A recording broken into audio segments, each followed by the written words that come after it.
What is up, wrestling fans, and welcome to episode 2 of the Paul Heyman SmackDown podcast, where we go back in time to the year 2002 and review SmackDown under Paul Heyman's creative leadership. And who are we? Well, I am your host, Callum Wiggins, and joining me on this journey back in time, as per usual, is Robert DeFelice. Yes, Callum, and I think in these trying times, the fact that an American and an Englishman can come together on the 4th of July and celebrate something should be a sign for us all. How do you typically celebrate the 4th of July, Rob? Barbecues, fireworks, lots of just red, white, and blue. A lot of the commercialized patriotism that is associated with America in general. How about you? What's the 4th of July for you? Is it ever, weird over there? I tend to just put a crown on and pretend that we still own America. That's kind of how my celebration goes. I just put on the crown, put on the robe, and pretend that you guys didn't break free all those hundreds of years ago. So this is the second episode of our Paul Heyman podcast. I hope you enjoyed episode 0 and episode 1. This is the first time that we're recording it at a point where Paul Heyman is no longer the head writer for Monday Night Raw. So, do you want to talk about that a little bit? Yeah, I mean, we are recording this in advance, so who knows what else is going to come out. But as we will learn throughout this podcast, Vince and Heyman don't always mesh in creative structures together. And as much as Paul Heyman likes to say Vince would rather have him in the castle pissing out than out of the castle pissing in, it seems like he's been removed from the castle once again to try and piss in the castle. Yeah, so that's probably just a bit of housekeeping to get up there. Now we're up to speed with the fact that Heyman's no longer control, but we're still going to keep doing this because we're already a couple of episodes in and it seems a bit weird to just cut it short at that point and just say, okay, Heyman's gone, going to finish it off. Because the real reason we're watching this is because we just love this era of WWE, so we're going to try and enjoy it as much as we possibly can. I would also like to say, just for anyone else that's been listening, I do encourage you to check out the actual episodes that we're reviewing, either in advance or after we've reviewed them, whichever way. We're going to leave a link now in the description to the episode in question, so you can check it out at your leisure, just so you know what we're talking about. If you thought anything particularly interesting what we said, you want to check out for yourself, or you want to listen to in advance, and so you have your own opinions that you can put in the comment section below if you're watching on YouTube, then yeah, we just want to get everyone involved and engaged in the entire process. But without further ado, these are great episodes of SmackDown, so you should want to watch them. Oh yeah, absolutely. But without further ado, let's start off with a few news stories, big headlines from this week. I guess the big storyline from the WWE side of things was they reached a $3.5 million settlement with the Parents Television Council. So essentially the day prior to this episode of SmackDown that we're going to be reviewing, which was based around the idea that the Parents Television Council had been accusing WWE of glamorizing violence to children, and that had directly caused a number of children's deaths and injuries due to play fighting. Yeah, WWE always gets flack for this, to the point where now they slap you in the face with how scripted and predetermined and not real it is. But, it is a violent television show. At the end of the day, parents should, take a little bit more responsibility in what their kids were watching. I was a kid at this time, and I tell my mom all the time, I don't know how you let me get away with watching this. This is nothing but sex and violence. It is quite interesting also that this settlement was worth more to WWE than how much they paid to buy WCW. That's just how badly WCW fell down to without television. It's more of a response of how badly AOL Time Warner wanted WCW out of the portfolio. Other news, there was a major, was quite appropriate considering the current situation with Paul Heyman. There was a major backstage argument between Paul Heyman and Pat Patterson on one side and Triple H on the other, based around John Cena. Really? So we're going to talk about this episode of SmackDown. There's a segment that I'll probably bring up in more detail, but there was a segment where Cena is in backstage with Vince and Chris Jericho. And Heyman and Pat Patterson were pushing hard for the idea that to continue the momentum from Cena's match with Angle, that they should have him slap Vince McMahon. That obviously doesn't happen, and we'll explain what happens when we get to the actual review. But the reason why Triple H was against it, or there's many reasons why Triple H is against anything that could get another superstar over, especially at this time in his career. But the idea was that they were building towards a potential Vince McMahon Hulk Hogan match at SummerSlam, and right, and if the rookie slaps Vince and just gets away with it, it sends out a weird signal. yeah, Triple H was basically saying that nobody should touch Vince until he has that match with Hogan at SummerSlam, which they don't have that match at SummerSlam. So, good job there. You know what though? It's interesting. That SummerSlam was to be held in New York. I wonder if one of the reasons they wanted that match at SummerSlam is to get that like New York rub of it's the Vincent Hogan story in New York. Probably. I think they always intended to do that match at some point, but as we'll find out, you don't get it at SummerSlam. If you wait until basically the very, very end of the journey, we will be talking about that match when it does happen. Oh yeah. We'll also talk about this is when the week where Diamond Dallas Page officially retired after he got advised by WWE's medical team and his insurance company that due to the extent of his back injury that it wasn't right for him to continue wrestling on a full-time schedule. His last match was against Holly, right? I believe so, yeah. Just, a guy that was dropped to SmackDown, and if he hadn't gone injured so early, maybe he still would have had a part to play in this journey, but now at this point, even at this point in 2002, he's no longer an active wrestler. So we pretty much covered the bulk of his WWE run between our 2001 podcast, which you can listen to in the archives, and I guess now, and it's just so disappointing. So that's kind of like the main headlines going on. If we talk about what Raw was up to, because this is a competition still between Raw and SmackDown. Actually, I think this would be the appropriate time to bring up the ratings. So this is the lowest rated episode of SmackDown that we're going to be watching in the entire journey. This episode, in terms of ratings, was a 2.27, which compared to last week's one was 3.79. So that's a 1.5 drop. So it is a holiday show. It's 4th of July. These shows typically there's no way people were crowded around the TV watching SmackDown. Yeah, so the lowest rated episodes that we're going to see are built around. So it's this, and it's also the Thanksgiving episode as well. SmackDown got kind of screwed over by having their episodes on a number of holidays this year. They have an episode on 4th of July. They have an episode on Thanksgiving. They have an episode on Halloween. Those it's all pretty problematic for them on that front. So they got absolutely crushed by Raw's rating with a 3.6 for the July the 1st episode of Raw. So the match that happened, the main event was the Undertaker versus Jeff Hardy match. I love that match. One of the best the great ladder match for the championship. So we'll see Undertaker another a very different style of title match on the main event of this episode of SmackDown. Is this Taker's like workhorse period? I'd say his workhorse period is later. I still think because right now he's still fluctuating between being injured quite every now and again. But he's still working quite a fair amount. I mean, being Undisputed Champion, you have to work both shows, so he's working more than he will do probably for the rest of the journey that we're going to go on. Yeah, his journey after the first pay-per-view we cover, his journey takes a bit of a nosedive for a bit.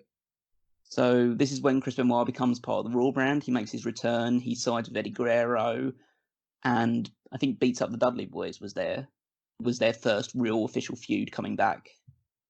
Well, they beat up RVD first in the ladder match, and then they do get into it with the Boys, I believe, because they fight the Dudleys at Vengeance. Yeah, in a tag team tables match. We'll have a review of that on the for our Patreon exclusive one, doing the dark cast, which you can get at the $10 tier on our Patreon. And yeah, we'll be reviewing Vengeance 2002. So if you're signed up for that tier, then you'll be able to hear that review yourself. Another match that happened on Raw, Brock Lesnar defeated Ric Flair in one of those matches that you never really it's like, I don't say it's like a dream match scenario, but it's one of the matches like, did that ever happen? And it did. It happened on a random episode of Raw. Because back then, Raw was we're coming off the Attitude Era, and Raw is still important enough to where these matches are just happening out of the blue. And there was some infighting in the NWO, and this was the first time that Michael referenced the fact that he wants Triple H to join the NWO. Yeah, great angle, zero payoff, but Sounds like yeah, WWE to me. especially nowadays. But yeah, I love this angle, and wish we could have seen the true fruition. But that's kind of all the admin side of things out of the way, so let's actually get forward into the review itself. So this is SmackDown 4th July 2002, recorded on the 2nd of July 2002, from the Fleet Center in Boston, Massachusetts. So home Yes. to a very, well, not close, the close enough, the official, like, Boston hometown of John Cena. Not exactly West Newbury, but this is where they would proclaim him to be from for the rest of his career. Right, because, we're not going to run a small city in Massachusetts, we're only going to run Boston. So the show kicks off with a video package hyping Edge's return and getting his revenge on Chris Jericho. There's tons and tons of American flags and signs in the crowd, so you know what day it is. Yeah, and let's be clear, this is the first of Independence Day following 9/11. Yeah, so So everyone's super patriotism patriotic. Hogan's very in a high. title match, so everyone's super excited. So, yeah, so that's the announcement. The announcement is that Hogan and Edge will be fighting Billy and Chuck for the World Tag Team Championships, and Undertaker will be defending his WWE Undisputed Championship. Again, I always get confused between Undisputed and United States. It's always been just an issue with me with these ones, but it'll be Undertaker versus Kurt Angle in the main event. The American Badass against the American Hero on America's birthday. I like that booking a lot. And speaking of America's birthday, Lillian Garcia is out there about to perform a rendition of America the Beautiful, which she performs excellently. She She does. is an excellent singer. This was like her big song that she would do. Like she did it for the 9/11 show. She does it here, and this is probably the song, at least from the WWE side of things, that I think she performs the best. She gets really like a lot of emotion out of it. Yeah, and they would use her. I think they used her for more than one WrestleMania. But she doesn't get to finish the entire song because we've got to get heat on a American-based edition of SmackDown with the Un-Americans coming out. So at this point, they're not officially titled the Un-Americans, but it's the trio of Lance Storm, Christian, and Test. And the heat that they get from interrupting is immense. Like this is a point in time where it feels very comparable to the heat that the Hart Foundation would get when they were in America. Yeah, that's what they were going for, and I think that's really what they were hoping to establish. And we'll see in a later edition of this podcast how they even tried to get into it with Shawn Michaels. But behind the scenes, I know Christian in particular was not a fan of this angle. He did not like doing an anti-American thing. He's like, I live in America now. I have nothing against America. He had a hard time with the character. It is very old-fashioned way of thinking. And to be fair, the Hart Foundation thing worked really well in '97, and this is only a few, like 5 years after it. So it's not like it's a million miles removed. But it still feels, especially going back in 2020 and looking at this, you kind of feel like, didn't they have any other ideas than just going, okay, there's 3 Canadians, so they must hate America, and so boo America, that type of rallying cry. I It's will always, say, when you hear the promo they cut about how, other countries think America is, this entitled country, and hey, how about, I thought the heat that they tried to get was good heat. Like, hey, how about Vietnam? Oh, that's a sore spot for you because you lost. Like, they tried their best. hey, it It's resonated with just, me. They're the ultimate baby there you faces in go. my mind. There you Uh, go. I mean, they really do try their best, but it just feels out of place, and especially now, it feels real out of place. yeah, so Christian comes out and says things like that most people think Independence Day, they think the Will Smith movie. I thought that was hysterical. Yeah, that's a good line. There's some good lines in this. They're a bit crass, but like it does make sense. Like Lance Storm talks about how America is ungrateful to the British by declaring itself independent. Talks about how America pushes people around. Mentions all the wars they're involved with, including the Vietnam, as Rob mentioned. Those loud "You suck" chants. They talk about the fact that they don't want people like Lance Storm, Test, and Christian to speak, and that goes against their like freedom of expression, which Hysterical. but it's a very touchy subject that we could probably go on to like hours in discussing things like the Black Lives Matter Yeah, like the movement or current this other climate stuff. of America. It's fun watching a show like this. That's the 4th of July on the first 4th of July after 9/11, as opposed to the current climate in the country. It's stark contrast. And this is not the only time I say stark contrast because, we got the Divas coming up. But first, we have Rikishi coming out to face Lance Storm in the match. So Rikishi dominates for the first few minutes. He's outpowering Storm. It's pretty similar to the Storm's match with Mark Henry. It's a big guy against Lance Storm, and Storm is being ragdolled around by him. Yeah. Storm goes for a sunset flip. Rikishi sits down. He takes out all the other un-Americans who tried to get interfered. Rikishi drags Storm into the corner, tries to go with the banzai drop, but Christian distracts him. Test hits a big boot from the apron, which I thought was pretty impressive. So he's actually standing on the apron and hits a big boot on Rikishi, who's in the ring. I like Test. He's super underrated to me, and I wish he would have gotten a chance to shine a little bit more. So this big boot takes Rikishi out. Storm gets the pinfall. He gets the win. So it was a short match that followed like the lengthy promo, but it was quite effective. I think it's interesting looking at these three characters because Landstorm in this angle looks the most sure of himself.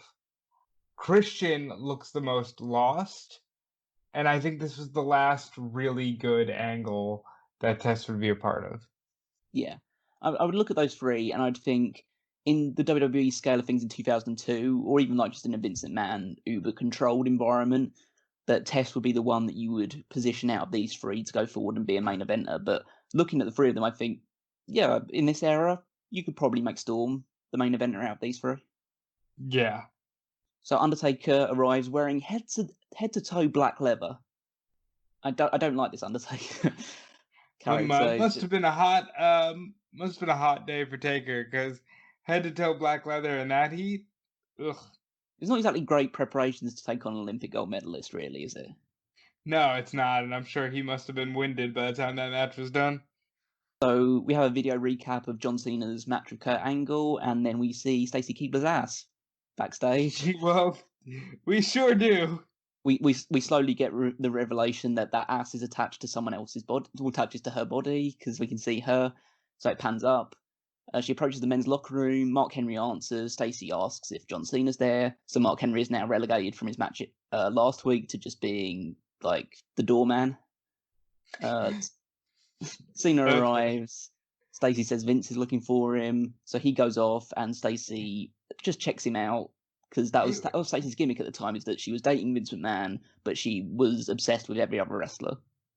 It's interesting that in this segment, even though it started with the ass shot, it was actually like Stacy checking out a guy instead of like Mark Henry opens the door and ogles her for 5 seconds. And I thought that was a refreshing change of pace.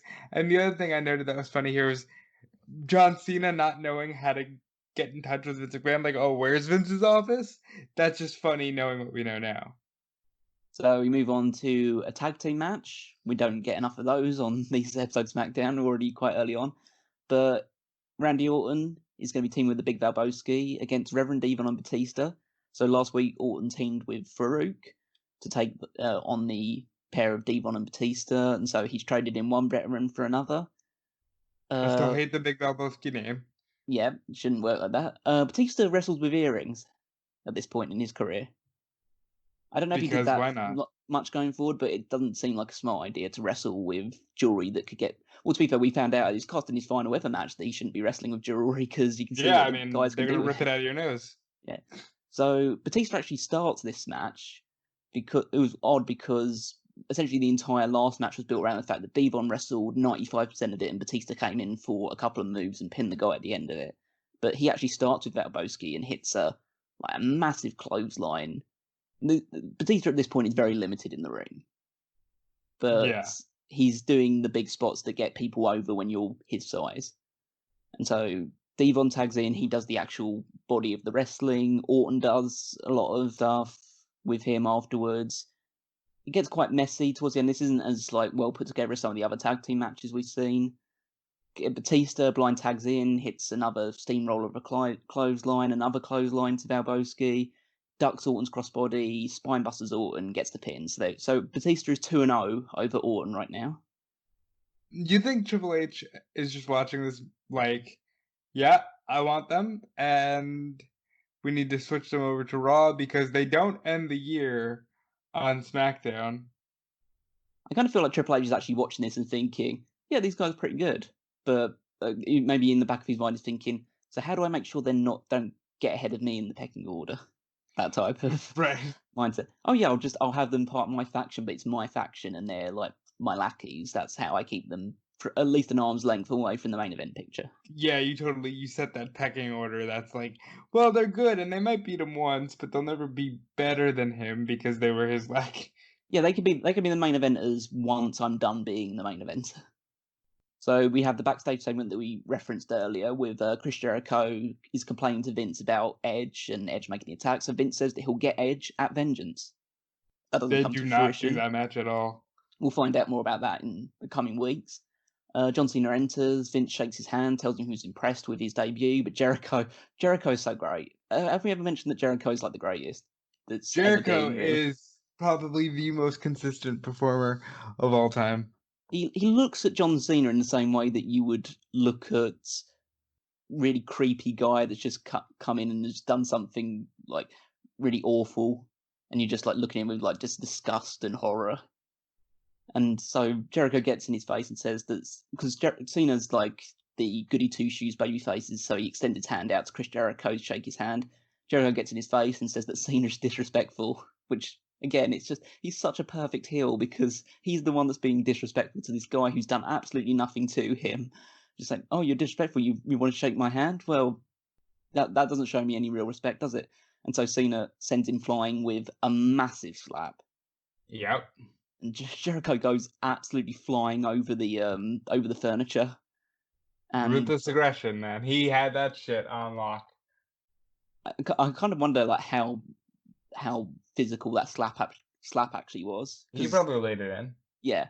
So during the break, Jericho says that he wants to fight Cena tonight, and Vince makes the match, and that's what we're going to see a bit later on. So it's like a baptism of fire for Cena, first Angle, and now Jericho. Really going in with the top names first. Yeah, they really must have seen a lot in him. He was always a built guy, but he's still coming off of his bodybuilder run, and this dude's got veins on top of veins on top of veins. Like John looks maybe better than he ever did from just a straight up physical standpoint. I think now he's back to that sort of level of being very cut and very like muscularly defined. He's thinner than he was, but he's got more definition. And then during the main body of his run as the main eventer, he was just more about size. So we get a Kurt Angle interview, says that he had the flu last week, which is why it took him longer than a couple of minutes to defeat John Cena. Well, that explains that. Yeah, again, excellent heel work, but says that he's feeling better and he'll win the Undisputed Championship tonight. Shows a highlight reel with him beating Taker and Hogan. Says that he's an American hero on the 4th of July, so he's going to win it for his country and his people, and walks off. He's very, very, very confident. He's great. Hey, Rob, do you like some like very non-subtle humor against homosexuality? Well, we talked about. This is not Stacy Keibler's ass shot. Was not the only ass shot on this show. Because we get a billion checks segment, and you're right, Callum. This is very non-subtle, just blatant homophobia. Like, just playing on just really old homosexual stereotypes, and yeah, Billy and Chuck don't age well. Yeah, so Chuck comes in and he's holding hot dogs because they're supposedly gay, and so they like things that are shaped like penises. So it's also the 4th of July. So they eat the hot dogs, but Rico admonishes them, says that like starts waving the wieners in their face. I made myself pop with that own line that I wrote in my notes, and says they have to prepare for their title defense tonight, and so eating disgusting things like hot dogs are not going to help them prepare. At least Rico's taking this match seriously like he's building up the threat of Hulk Hogan and Edge.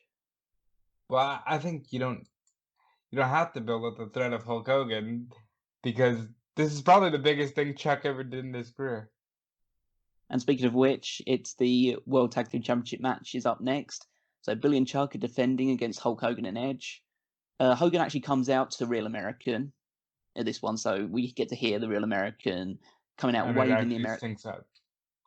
It's one of the best theme musics. I think Real American for Hulk Hogan may be the best theme song ever. He's waving the American flag. The crowd is going absolutely crazily, as you'd expect. Billy and Chuck then come out. I found it a little bit jarring, and I know this is like just really nitpicking. They were all wearing red. Yeah.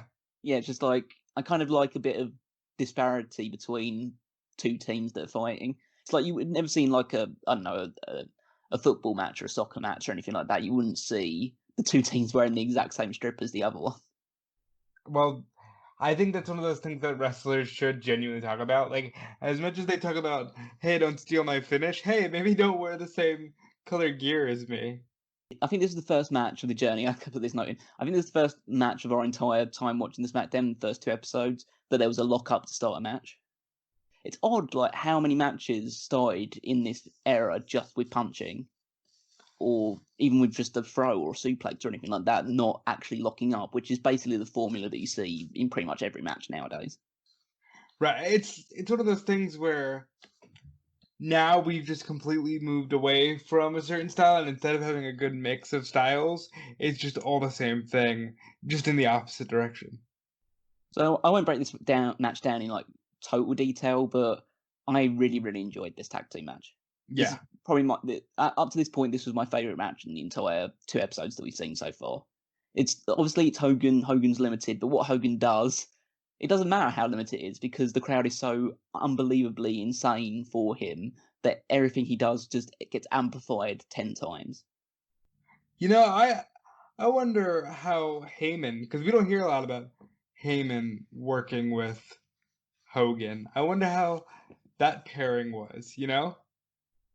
Well, I don't want to read too much into the fact that Hogan only lasts until August and then he's gone basically for the rest of until Heyman's pretty much gone. I don't want to read too much into that. I don't think that's Heyman's choice. I think that's more Hogan wanting to just not wanting to do a full-time deal. I think it's more due to the fact that, and I think we'd cover it when he does have that match with Lesnar coming down the line. The idea was that when Lesnar won the championship, then Hogan would be the guy that beat Lesnar for the title. In the Garden, right? Yeah, and Survivor Series, because that's what Hogan thought, that he was still the main event top guy, and Vince didn't want to make Hogan the champion again, and so that's kind of led to a bit, not as much a severing between the two of them, but it meant that Hogan was away for probably longer than he originally anticipated. That sucks. I think I would, and obviously we'll get there, but I think I would have liked Hogan Brock too more than I did Brock Big Show. Edge is kind of the workhorse in this entire match because he's doing a lot of the selling to build up to Hogan. They actually build up the hot tag for quite a long time, which is good. We haven't really seen that in a lot of the tag team matches because they've been pretty short. But I thought Chuck and Billy were good in this one as well. Billy, I never really thought too much of Chuck Palumbo, but he was a decent wrestler by this point. Like some of the underhook, like belly to belly throws that he was doing and the super kick that he hits, it's all pretty neat and tidy. I thought this match was fun, and it played to the strengths of all 4 men. Like, Edge gets to be a workhorse, Hogan gets to be a hero, and Billy and Chuck are just good heels that can bump and fly all over the place for Hogan and Edge. You say 4 men, I think this played the strength of 5 men because at one point Rico trips Edge up on the outside, and so Hogan hits an atomic drop which splits him down the guardrail. Yeah. That's a spot that should be used more often by somebody. And it reminds me of those. You gotta know Hogan loves working with his managers and just making them a part of the match.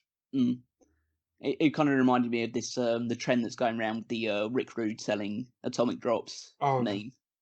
What a great Twitter account. So there's a double big boot spot, and then they hit 2 leg drops. So Edge hits the first leg drop, and then It's Hogan hits his awful. leg drop on Chuck. I Edge mean, I'm scores. sorry, I love Edge, but like his leg drop is so tiny compared to the way that Hogan has just perfected that like massive I'm gonna drop the leg on you. Well, it's kind of like the story of Edge, really, that hitting a move which somebody of his size and build really shouldn't be doing. Yeah, I guess that's why also does the spear. But yeah, so we have Edge gets the pin, and we have new World Tag Team Champions, and yeah, really fun match. It was like the crowd were really into it. It was just they played to their strengths, as you said. Yeah, it was just a nice title change, our first title change that we see on the entire journey, and yeah, great match. Fantastic 2 match. thumbs up. Yeah. Let's move on to that to an advertisement for Torrie versus Stacy in a bra and panties match later in the show. Because Ugh, nothing says 4th of July like 2 women stripping each other of their clothing. yeah, fireworks, let me tell you. Let's move on to another match, which, like, if it was to happen nowadays, would be a lot bigger Would be the deal. main But event just, of yeah, I WrestleMania. know. But this is going back to 2002. It's Chris Jericho versus John Cena. Who is Jo- simply wearing the Boston Celtics green and white colors. mm, Ugh. his trunk choices are just so. I mean, I kind of see why he went with such vibrant colors for his t-shirts. Yeah, Because it's funny. I always think about he's told this story so much where he asked William Regal for advice, and Regal said, "Well, if you get a decent pair of trunks and boots, you'll at least look like a wrestler." And John just got every single team sports color he could get to play to the crowd, which is just the worst blue chip babyface thing to do. so this match it's pretty similar in length to the angle, and it's not as well remembered, but it's still.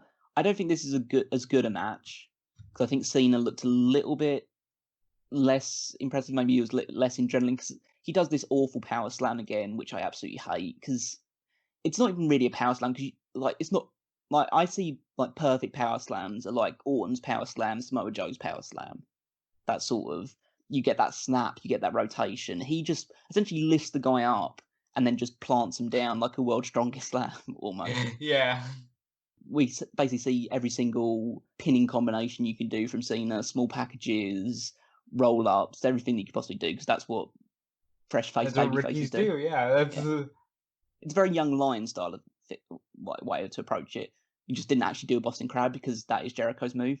But that is also one of the big things about Cena is that Cena at this point in time basically dodges everybody's finisher moves because Angle didn't hit a single one of his finishers against Cena. Jericho couldn't get the walls in, couldn't hit the liars and salt, and Cena was doing everything to him. They were giving Cena a lot, which is and credit this to is them. also a time where it's like, hey, we have to let him dodge these because should they connect, that's the end of the match. So You know, Jericho hit. Oh yeah, go ahead. absolutely. Yeah, just trying to make sure he's protected. But Jericho hits a move which he was trying to get over at the time called the flashback, Was which it the is so it's the edge-o-matic, but you just fall flat. yeah, he falls flat onto his front, the guy falls flat onto his back. It's another one of those attempts by Jericho to because Jericho has always wanted to innovate and always wanted to never stand still. So there was that time in 2001 where he tried using what would eventually become the skull crushing finale. I I always think like he, that. He didn't hit yeah, it great, but I like the move. I like The Miz doing it, but I just think Jericho never hit it properly because it always seemed a little bit like it took too much to build up. Like I don't see why you have to lean them back so much and push them so far down. Like Miz doing it, tripping them up is the way to do it. Yeah, so Jericho hits the flashback, but he then puts his feet on the ropes and everything to get leverage to get the pin. Even though Cena didn't exactly struggle to kick out, but it's just I'm a heel, so I'm going to put my foot on the ropes and win the match. Post-match, Jericho alludes that he's going to give Cena a handshake, but takes another cheap shot. Cena then takes him out with a spinning side slam. He does that. That's the one move we've seen that he still does. Yeah, the protoplex. Yeah. So Jericho heads off running. So Cena looks still a bit strong, even though he's 0-2 now. I like that he went for multiple stinger splash attempts in this match. I don't know when he stopped doing it, but I'm grateful that he did. So we get a Rey Mysterio hype package. Also throughout the show, peppered in, they're doing a number of like the people's moments. So they're just hyping up The Rock's return by showing some of his best bits on SmackDown and to make sure that everyone gets excited for his return, even though he's already back and he's Yeah, already even though appeared he on came Raw a back couple of on times. Raw. They do a recap of Divas Undressed, so they obviously don't show much of the actual show itself, but they show Torrie winning and Stacy saying they only happened because she's sleeping with Maven, who is one of the judges for the show. Then Torrie talks about how Stacy sleeps with Vince because that's the sort of level we're at. So you're just accusing people of sleeping with other people. Yeah. On the day that we're recording this, when like multiple things are coming out about the wrestling industry, and Torrie's just walking out with like a Golden Thong Award and first ever WWE Undressed Champion sign flashes in the crowd. It is such a night and day from then and now, and I cannot be happier about that. But before we get to that match, we want to talk about one of the other highlights of the show, in my opinion, which was the video package where Jamie Noble and Nydia arrived at their, he's bought a pickup truck and a double wide trailer for himself and Nydia. I absolutely adore the Jamie Noble character and the Nydia character, obviously. They're a brilliant package. I love the fact that he's won a championship and that means that he's earning more money and he's living the high life. We don't see enough of that. We don't. I love everything about this. This is a very underrated pairing. Just great. Like you said, he's won a championship, so that means he's winning more money. And that's something that if you were to do that nowadays, it'd be, haha, look at this inside wink nudge. We all know that they're earning the same pay regardless. I miss the naivety that comes along with just believing, oh, he won the belt, so that's more money. Well, yeah, just consider the fact about the 24/7 championship. I mean, they've already said in canon with our truth that he doesn't know why he wants to be the 24/7 champion. It just has a hold on him. It's like saying, okay, so there's no benefit to being 24/7 champion. People just like having shiny gold things. Right, exactly. Whereas Jamie Noble has a championship and now he's living a life of luxury and he talks about the fact that he never wants to go hungry again. They've got, I mean, to be fair, it shows how poor he was beforehand because they talk about how he's got running water now and that's a luxury for them. And then they go into the bedroom and it's like a full-size double bed, and so Nydia wants to break it in immediately. So again, it's down that route again, but at least they're together and it makes sense for their characters. Yeah, and Nydia sells the water really good too. So Nydia, good for her. She really grabbed on to wrestling a lot better than Maven did, I think. Yeah, just a shame that after this character, they just had no idea what to do with her. They had nothing else for her. So we move on to what the Divas era was designed for at this point in time, which is skin. And so we have Torrie Wilson versus Stacy Keibler in a bra and panties match. Torrie's, like you said, holding the Golden Thong trophy. Stacy immediately hits a slap because that was one of the signature moves that every woman had in both in real life and in the video games. Basically, I'm thinking Torrie's finisher in some of the video games was just a slap to the face. Well, to be fair, it was literally called Woman's Slap, and all the Divas had them because 2002. There's a move in this match that I haven't seen too often, which was a drop toe hold by Stacy, which essentially guillotines Torrie on the bottom rope. Well, again, it's just one of those simple things that you just go, why don't people do that nowadays? I think because it became, well, if you're going to do anything like that, it has to be to Ray, so Ray can drop to hold you into the ropes for the 619 kind of thing.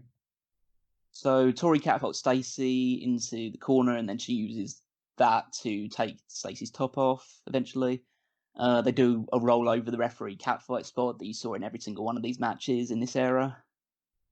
They would eventually get to the point where, they would roll over the referee and the referee would be like, yeah, they touched me. It's just, I think we're about a year out from that, but yeah, stuff like that happened where it was just full on over sexuality. Stacy does a roundhouse kick, but loses her balance on her standing foot, and so she basically falls leg first onto Torrie Wilson's face. Hey, did you know that Torrie has legs? Stacy has legs, I think you found. Torrie does have. I mean, Torrie does have legs. Torrie has two. But Stacy has legs, according to Kid Rock. Yeah, based on this kick, I don't know if she quite knows how to use them quite as well as the song seems to. profess she does. Torrie does some sort of O'Connor roll and uses that to pull the shorts down, so Stacy strips to the bra and panties without Torrie losing an item of clothing. I think that if this is the sort of match you're going to do, there was way too much wrestling in it. I So, think they wanted to, like, hey, we're not just Barbie dolls, but, like, they were literally being paid at the time to be Barbie dolls. I get that argument, but it's just a case of the crowd knows what you're doing this match for. You know what you're doing this match for. So why do you have it go 6, 7? Like this match goes longer than some of the other matches on this actual show. Probably. Dude, I'm very glad that Charlotte Flair exists. That's all I can think about when I watch stuff like this, where it's just like, wow, their whole idea of getting each other into pinning predicaments was to get that person's clothes off so you could smack their ass. You know, like, it's just weird. So Torrie celebrates by removing all of her clothing and just So, wearing her patriotic blue and white bra and panties. wasn't the whole goal not to lose your clothing, and then she just lost it anyway? You are right, but I kind of always go with that argument that it's just the goal of the match is to make sure that you don't get stripped of your bra and panties. It's not because you don't want to show your bra and panties, it's just that if you do, it means you lose the match. So Torrie's like, she's totally fine just stripping down at any point, any opportunity, but she won't do it if she has to lose the match. She'll wait until after she's won the match and then she'll do it. And I do want to comment on what you say every time we talk about this. Don't know why this is taboo, and it's like, that's typical wrestling gear anyway, you know? Oh yeah, absolutely. It's just I mean, I've sort like she puts that clothing on. It's not even that much more than what she was wearing in the match in the first place. It's not really much more than what you see, like I don't know, an Alexa Bliss or a Peyton Royce wearing nowadays. It's just a weird thing. So we move on to a recap of the Jeff Hardy Undertaker match. I would urge anyone who hasn't seen that match to check it out. You really should. You July really the 1st, should. 2002 episode of Raw. It's one of Jeff Hardy. I don't say it's one of his best matches, but it's a match that kind of showed that he could be a main eventer one day. Then we have an Undertaker interview. Talks about how he's upset that even though he's been granted a match with The Rock at Vengeance, Vince clarified to Taker that that match would happen whether he was champion or not. And so he feels disrespected about the fact that Vince doesn't believe that he'll be champion coming out of this. I hate Undertaker's promos at this point in time. They're too long-winded. They go on too long. He meanders around points all the time. He says that he's a citizen of America, albeit not a model one, and then talks about how he'd be a better ally in a war situation than Kurt Angle would be. Well, I don't see the point of it. There's no point in it, but I just feel like America, war, hey, I'm the big dog, almost, like, you know? Yeah, that's probably about it, really. So the interview gets cut off really abruptly because they do an advertisement for a Triple H DVD they were putting out. It's like it gets cut out before I think Undertaker even finishes a sentence, and it's just like, oh, Triple H has got a new DVD out. Way to undercut your Undisputed Champion there. Yeah, but you're undercutting the Undisputed Champion for Triple H. Yeah. Triple H always wins, guys. Mm-hmm. Well, let's move on to the main event of the show, WWE Undisputed Championship match. The Undertaker defending the championship against Kurt Angle. If you've never seen Undertaker versus Kurt Angle matches, they're some of the best matches of Undertaker's career. Mm-hmm. Undertaker at this point in time wasn't really... He was moving towards that direction, but he was never really known as being a standout bell-to-bell guy. Whereas that's basically Kurt Angle's entire mantra is he's built around the fact that he has the best matches on any show that he's on. And this was no exception. This was probably the best match of the night and an excellent World Championship match. Excellent World Championship match. A match I vividly recall watching because of the finish, actually, where Taker goes for last ride, Angle gets him in a triangle choke, and for the first time in my life, and maybe for the first time and only time many years down the road, Taker taps out to the Kurt Angle triangle. And that at that point, that was the most human I'd ever seen The Undertaker. Yeah, so this is the big controversial finish to this one, is the fact that it ends in a tie due to the fact that Angle put him in the triangle choke, has Undertaker taps out at the same time that Angle is getting pinned. So even though a couple of the referees come out, there's this big... It actually goes to a break on the actual TV. If you're watching it on TV, it would go to a break. and then they come back and they were still fighting over which one of them is the champion. One of them raises Angle's hand, so Angle thinks that he's won, then the other one raises Undertaker's hand. They do the whole shebang like they usually do. And Coda announces just officially that it's a draw, so Undertaker retains the title on a draw. But they are building up this whole storyline, the fact that Angle is making people tap out that wouldn't usually tap out. So he's already made Hogan tap out at King of the Ring. Now he's made The Undertaker tap out. But yeah, the match itself was... I mean, it's not the best match they end up having, because if you want to see that, then definitely check out No Way Out 2006. Yeah. That's the best match of these two's career, was at least against each other. But this match was still really good. There was, like, Taker at one point goes for a tombstone, which is something that he wasn't really doing so much in his badass character. That's just a ploy for Kurt Angle to grab the leg. Angle has Taker in the ankle lock for like quite a while, and so there's this excellent spot where Undertaker goes for a chokeslam, and he hits the chokeslam, but he loses his footing while doing the chokeslam because his ankle hurts so much. It's just such brilliant selling. Just that sort of thing, the little details that you only see a certain like percentage of wrestlers do nowadays.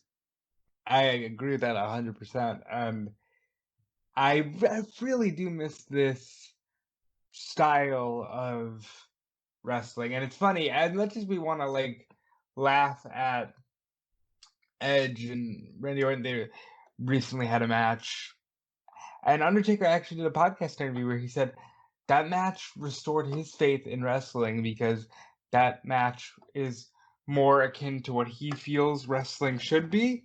And when you look at a match like this, it's easier to understand. Yeah, that's quite interesting that he says that, because the next time Undertaker gets in the ring, I'll probably lose my faith in wrestling. you know, there is a strong possibility of that. So Undertaker retained, he celebrates with the title, so Angle assaults him from behind and puts on the ankle lock again. I think it's funny that Undertaker doesn't tap in this ankle lock even though the match is over, but so the referees have to pull Angle off of Undertaker because he's putting so much pressure onto it. And so Angle leaves like the one that's standing tall at the end of it, like just talking about the fact that he made Undertaker tap, and that's the end of the show. So they're obviously building up to the idea that even though Undertaker has beef with The Rock and that's going to be something that he's dealing with in the coming future, Angle now has a legitimate claim to be the WWE champion, the Undisputed champion. And so that would build up into a three-way feud heading towards Vengeance. And you do end up getting one of the better triple threats of that era, if not all time, and I can't wait till we get to cover that in the Patreon exclusive.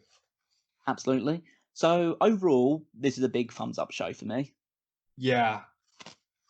So and I don't know if it's just because I'm comparing and nostalgic, but like, wow, this takes me back to such a time where it's like, geez, this was the TV show. Imagine what the pay-per-views are like. You know what I mean? Like, yeah, what great stuff this all is. I love the fact that how much effort they put into a show which they must have known would absolutely tank in the ratings. Yeah. Like this had some thought in it. It had championship matches. It had a title change. It had things that were like really. I mean, you say what you will about the Torrie Stacy thing. It was a slap in the face of women's empowerment, and it's glad that those things no longer happen. But that was the thing that a lot of people wanted to see at this point in time, and so they gave all of that stuff into this show. I don't say like it's not like a mini pay-per-view, but it was like a bumper edition of SmackDown for a show that absolutely got no attention, at least live. Yeah. So hopefully people did at least watch it in the replay and got to see some of the fun stuff, because this was a really fun episode. And this is also knee-deep in the spoiler era, you know? Oh yeah, absolutely, because they were obviously filming in advance. But I don't know how big the spoilers were, like, because the internet was a big deal in 2002, but it wasn't as big as it is nowadays. There's no social media at this point in time, or no prominent social media, should I say. This is probably in the era where you can comfortably say, nobody's reading that except for the smarks who are going to watch anyway. This is the point in time where people would still get physical copies of the newsletter, the like Observer newsletter, rather than get the digital ones. Can you imagine? Just real quick, can you imagine having to wait in the mail for the physical newsletter? Like, as soon as the Observer drops, it's like okay, there's your news. You got to go and see what's out there. I can't imagine how that was, 10 years ago. Yeah, it's not something, not an era that you want to live in now in this like on-demand era that we're currently living in, where Yeah, essentially if you really. want something, you can just find it pretty quickly and get it pretty quickly. But yeah, but there was like just a lot of good stuff in this. So you get to see Cena, Batista, and Orton in their like their really early formative years, and Cena getting this continued push against Jericho, even though he lost. But you get to see a match that would be legendary nowadays, but back then was just a young rookie against a veteran. You have like a world championship match, which is really good. You get to see a title change in the tag team title match. You get to see the formation of a strong heel trio, and they got a lot of heat to kick off with. And yeah, it's just a really well put together 2 hours of wrestling. And I couldn't be more happy to go back in time and watch it. Yeah, I don't know if the next week's one will have the same kind of flow to it, because what we'll see next week is pretty much the fallout from this one.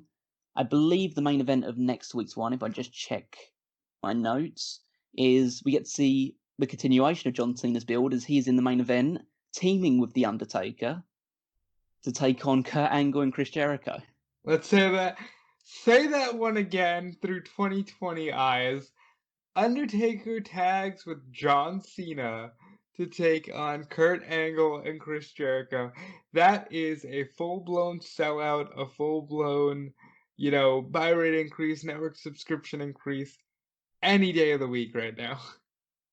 Yeah, so that's like that's a huge match that we'll get to enjoy, and we'll be reviewing on the next edition, episode 3. There's also the episode where The Rock makes his return, so get to see that as well. Get to see another World Tag Team Championship match. So we get to see a women's championship match. We actually get to see women's wrestling on an episode of SmackDown. Hell yeah. We get to find out who Randy Orton's next tag team partner is to try and beat Devon and Batista. Yeah, there's a lot to look forward to. So lots of just awesome stuff. And the best thing about this is you can look at it now and you can see John Cena on the rise. You can see Taker at a time where he was more full time. Hogan at a bizarre time where he was still kind of full time, even though it's all these years later. Just really fun stuff. And of course, the highlight of the entire episode next week is the week. It's the week that Kevin Nash tears his quad, guys. Yeah. And that will signal the end for the New World Order's god-awful run in the WWE, which we did not cover on this podcast. But if you want us to cover it on this podcast, you should check out Smark Out Moment's Patreon. And if you donate to the Pick Your Poison tier, you can tell us, hey, I want you to cover the entire NWO run in WWE. And we'll say, you know what? Because you donated, we will gladly do that. Yeah, absolutely. We definitely do a review of that. But even if you could only spare $1, that's all. It's all greatly appreciated. Just goes a little way to keeping the lights on, mean we can produce more of this content for you guys. And yeah, there's other ways you can support us if you want to support us another way financially, but and get something out of it in return, but something tangible that you can hold in your own hands. Then you can go to the TeePublic or Redbubble shops, get a T-shirt, get a shower curtain, get a towel, get. I'm not entirely sure what everything you can sell on there, but whatever they can offer, you probably can find something with some sort of Smark Out Moment branding. That's right. So, and you can do that for our blue brand, which is Fanboys Anonymous. So same thing over there, patreon.com/Fanboys Anonymous, Redbubble, Redbubble, TeePublic, Fanboys Anonymous. So do all that stuff. That greatly supports Tony and by proxy supports us. Next time we come to you, it will be with something great from the three of us, I'm sure. And it'll be a lot of fun. But Callum's got some other plugs. Callum, what else are you going to plug? So just a few more things. We try and wrap these up in the end, whereas Tony tries to subtly put Sprinkle them into the out. middle. Yeah, we're kind of just all at the end type of approach here on our podcasts. But so if you want to sign up to keep up the conversation with us, you can sign up for the Mega Maniacs, like Smark Out Moment on Facebook, on Twitter, all the other social media platforms. Vote in the Sexy Superstar tournament, which is going on right now. I believe it's still going on at this point, but yeah, so It should definitely very much be going on yeah, at this point. keep going. It's the hottest tournament of the summer. Check out all the other articles on smarkoutmoment.com, including the ones that we contribute to. Yeah, just keep watching and listening to all the other great stuff we've got going on. You can follow me on Twitter at Weekmeister14. Rob, do you want to throw out your individual stuff? I'll just wrap it up by saying you can follow me on Twitter and Instagram at DudeFelice. Check out WrestleZone. Check out Fightful. They're keeping you up to date with all the scoops that are bringing the real fireworks on this 4th of July. So check that stuff out, and we'll catch you guys down the road. Yeah, absolutely. So happy 4th of July to everyone listening to this. Hope you're having a great day. Hope you get to enjoy some fireworks, but maybe stay indoors while you do it. Who knows? Yeah. Who knows where we're going to be at the 4th of July this year? But thank you very much for listening. We'll see you for episode 3. But for now, this has been another Smark Out moment, and we are being counted out.